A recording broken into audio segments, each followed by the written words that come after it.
My name is Gabbi Cavallero. I am a senior graduating from electrical engineering with a concentration in power systems. My name is Maddocks, and I am graduating this May with a degree in electrical engineering with a minor in nanoscience.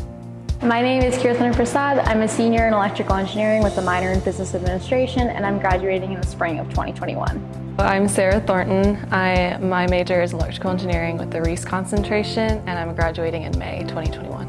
I think my time in the ECE department, a lot of the mentors that I've had taught me that it's totally, first of all, it's inevitable that you're going to make mistakes, and so the way that you handle them is going to be the biggest thing. And so that for me, I learned a lot about myself as a person being in this department for sure. My time in my department, I definitely learned the importance of community.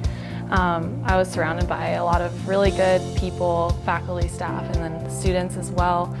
We're all kind of after the same goal, and so it was really cool to be surrounded by such a good support group of my friends and classes, studying for test and hunt together. So just having that community was really helpful, and I'll be able to carry that on and try to find that same type of support group moving on. So, yeah. There's just one class, ECE 308, electromagnetics physics sort of thing, and it's just a super hard class.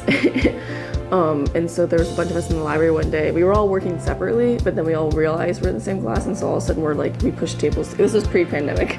We pushed all the tables together, and we're sitting there just working really late into the night at the library. And it's just one of those things where it's yeah, we weren't really friends, but it brought us together, and it was just I don't know, it's just really fun. We kept making jokes at each other. It was a good time. When I walked into Cecilia's office, my first semester, when we had to get approved to get our classes for our second semester, freshman year, and I walked in and I was so nervous, and I didn't think she had any idea who I was, and I walked in and she was like, "Hi, Grace," and I was like, "What?" I was like, "I didn't think you would know who I am," and she's like, "There's not that many Graces in electrical engineering." And she was like, "I'm so happy that you're here," and we sat down and we ended up just talking for an hour, and that to me, I was like, oh my gosh, I'm here, I'm in college, I'm doing this, and that for me was okay, I'm part of this department. And then from there, I have so many good memories just of literally being loopy in Hunt Library with my friends doing homework and all that stuff, but that was the memory where I was okay, this is it for me. For other women in STEM, I would say don't let yourself be underestimated.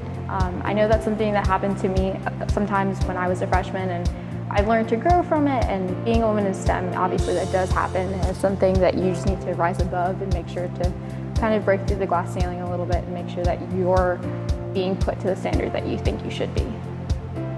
Yeah, I want to say something that I'm working on myself would probably be giving myself enough credit for my accomplishments. I feel like that's something that women struggle with in general.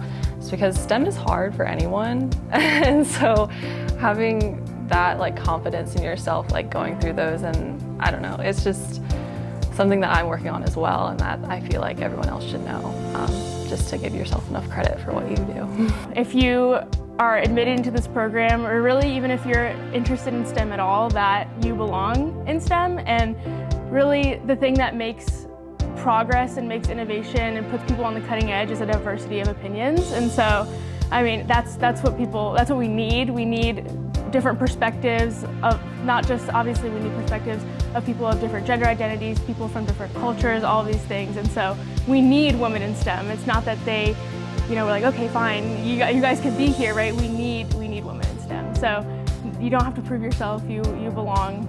And it took me 4 years to learn that, but that would be my advice. It's easier said than done.